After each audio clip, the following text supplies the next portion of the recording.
Valves are stabilized. Smooth surgery before losing. Two broken femurs.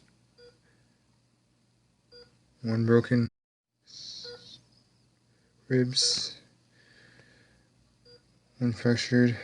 Split hoof. 3 spliced vertebra. And a hairline fracture to the muzzle. Also, the horn is cracked. We'll need specialists in here after we're done. Get on standby. Scripts are sterilized. Surgical tools are prepped. Alright, let's do this. Somebody popped up in his hospital bed, gasping for air and frantically looking around. He noticed an empty bag on the pole next to him, with a tube going in his front leg, where a needle was inserted. He used a measure to illuminate a small needle with a faint peach glow and took it out. The heck? Samuel whispered to himself. Why is there no power? He slowly got out of the hospital bed, stumbled over to the clipboard hanging down, using the sunlight gleaming through the curtains to see. He read it and discovered he had been in a coma for well over 6 months. Injuries obtained from falling into a shallow sinkhole. He then proceeded to a mirror on the wall in the bathroom to see how bad it really is. He saw himself in the mirror through his dropping cyan eyes. He saw he was wearing a hospital gown and wrapping bandages. He covered himself with a peachy magic aura, lifting his gown and bandages to get a better look. His olive drab mane hanging down, unkempt and tangled. He saw his golden orange fur for any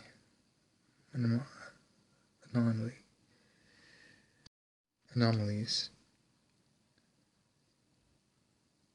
Other than a few already dissolving stitches, he noticed no irregularities on his body besides a half-start look from not eating for over 6 months. He noticed another hospital bed next to his with a bulge in the covers.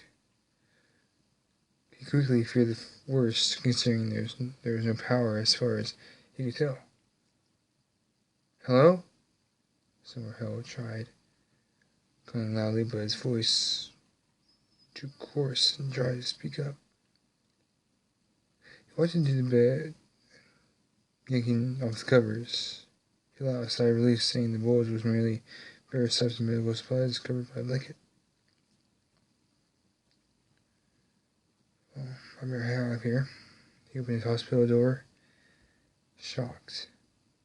Hospital's buzzing hallways, paper thrown all over, and various other items streamed out. Small dark blotch stains on the floor, accompanied by a foul odor.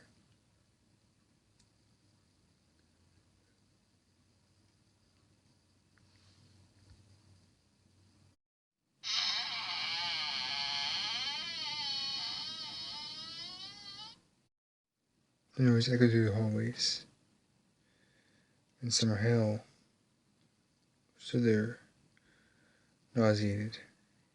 He knew he had to find the door and wore fast.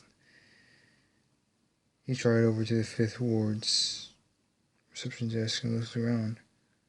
Aha! He exclaimed loud throughout his weird, parched voice. A water bottle, half empty, lay in the drawer. Without wasting another step, his horn let out a glow and brought his bottle to his muzzle. Man, it's the spot, he said to himself. Maybe I should stop talking to myself out loud until I find something else. Who knows what happened here? He tried down the hall, not caring to check any rooms, and he just wanted to leave. He arrived at the elevator, placing a hoof on the button. Right, no power. Guess I'm taking the stairs. He finally reached the bottom of the stairway and walked out. The first thing he noticed was a water fountain off to the left of the floor, with a siren front desk. He placed the hoof on the wide rectangular button for water. A single drop of water just barely came its way out of the fountain, trickled down the nozzle. Someone held it out of the side and headed to the door, labeled front desk. He stared around, bewildered by what he saw. Papers lay on the blue carpet, vending machines smashed and ransacked, various hospital uniforms all over the floor, some tattered, some whole. Through the lightly tinted windows of the building, Manhattan barely recognizable. Buildings cracked, windows broken, food vendor cartons, carriages stood abandoned on the streets. Black marks and blast craters could be seen all over, presumably from some sort of magic battle. A jet of cool air came through the open hospital entrance door and smacked a sheet of paper in Summer's leg.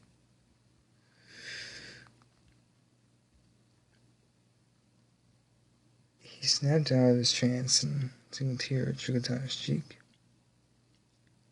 Quickly galloped out into the street. "Hello!" He screamed as loud as he could. His scream echoed throughout the streets. He let out a small cough, still not having hydrated himself enough. "Hello?" He screamed again. "Hello? Everypony?" He shouted out, being able to scream again from his throat trying out. "Hello?" He said in a normal voice as he slumped down into the ground with his eyes started to water. Somehow jumped up at his hood, startled by a loud commotion. He looked around, not hearing anything, but not seeing what caused the sound that had scared him. He looked around again, starting to see pillars of smoke rise in the distance past some skyscrapers. Ponies? Maybe a gas explosion? Do we heed to this smoke and hope for the best? Some other direction, avoid the potential hazard? Summerhill stood there for several moments, thinking it over to himself. Looked at the pillars of smoke again, seeing that they raise higher and are now much darker. I think it would be the best to head away from whatever that is. Here's public announcements board and on the ground across the street, trying over the English reads. Camelot, first to fall. Princess nowhere to be found. Camelot was discovered to have been completely devastated by the unknown force of great power. None of the princesses have been seen or heard from since Camelot was destroyed. No ponies have ever found the rubble left from over, leading the only guess to be that they were captured or whoever attacked them. This is 87 months ago. I don't know what happened. Hope everyone is safe. Somehow walked down each street and looked for the place he used to call home. Somewhere along the way when he found food or water. He studied up at all the destruction while he walked and hoped to figure out just one clue as to what had transpired. So it's my apartment up ahead. Somehow walked up the stairs to his apartment room, still looking around at the mess all around. He placed his hoof on the doorknob,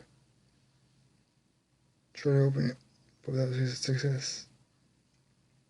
He then tried using magic to open the door. Well, the door is locked, and who knows where the key could possibly be. He turned around and reared up, then kicked the door.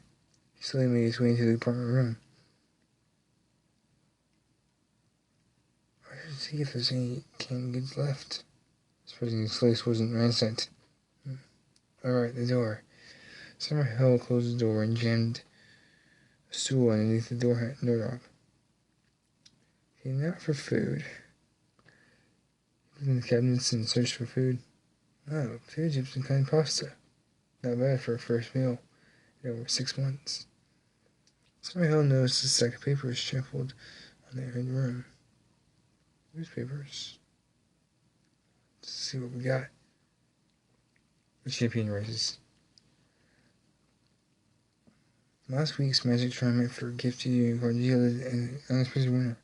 Somehow known only locally blasted his way through the tournament, making a name for himself throughout Equestria.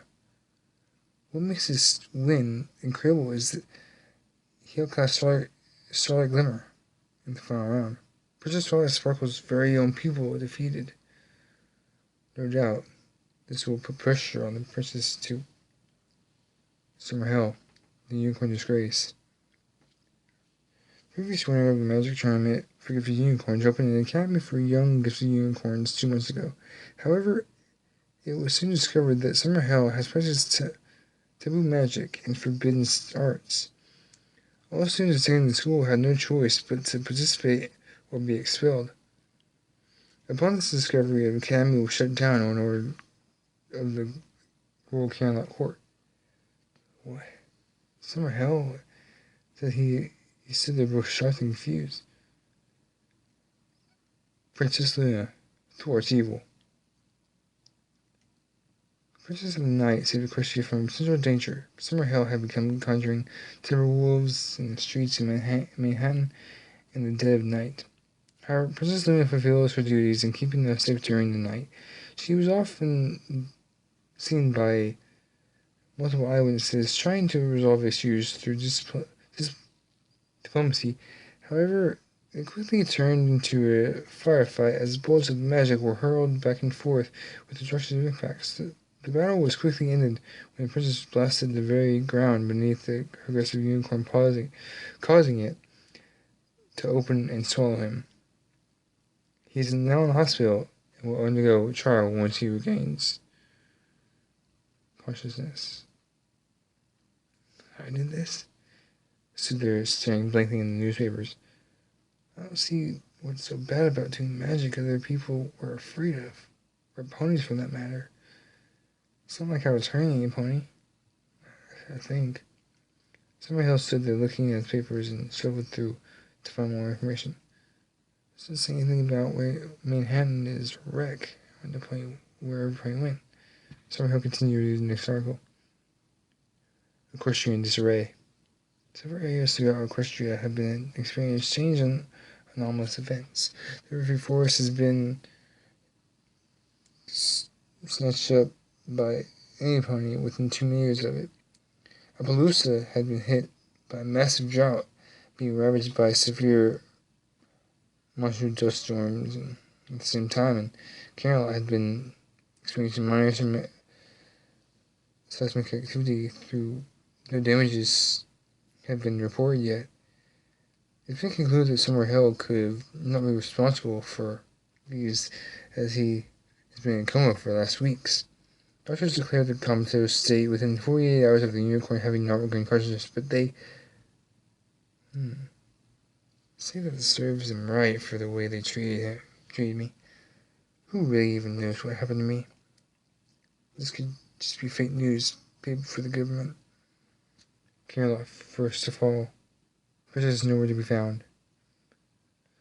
Camelot was discovered to have been completely devastated by an unknown force of great power. Then the princess had seen her from Camelot was destroyed. The ponies have been found in the rubble since ever. Some rumors blamed the corrupted unicorn Summer Hell for the event. All through this has been deemed impossible by the pony that rendered comatose well over a month ago. Messengers were sent to the Crystal Empire with news and checked with the Empire's state of condition. They reported with no news or anything except for a few minor tornadoes that didn't cause much damage. Messengers have also been sent to Las Vegas, but have yet to return. Could all of them really caused by a conscious pony with an evil will, or is their dark force at work. Only time will tell. Until next time, Manhattan. So I stood there in deep thought. Well, this is what they get for being so cruel, said on top of his lungs. If any pony just let me be, none of this would have happened. And there would be talented unicorns everywhere making Equestria great again.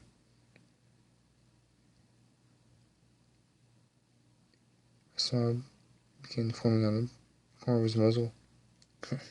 It's not my fault. They were ignorant. So they were punished. Simple as that. Someone dropped the newspapers and took his food. He looked over at the sofa in the living room, sitting there, basking in the warmth of sunlight. He tried happily over to the couch and lay on it, levitating a magazine over to himself. Well, he said out loud, I guess I'm the last pony in Equestria. He spent minutes flipping through the magazine, enjoying his food. There was a knock at the door. Hey guys, Professor Imperius here. I had a great time working with these ponies. I really did. We discussed descriptions and scenes and events. I most likely wouldn't have come to be able to finish it. At least it'd come out good without them. So thank you guys so much for your help. Um, so this story was actually based on a semi-true story. It was off of a movie. I guess I could probably say that. Um, I guess most of what I try to do is just like trying to make everything seem a little bit more realistic. I think most of what I did here was mainly just trying to make everything come together pretty well. It wasn't that bad, but I do believe I messed up quite a bit in the narration of it. But thank you guys for helping me through all this, and I hope you guys enjoyed. So this is my outro, so class is dismissed.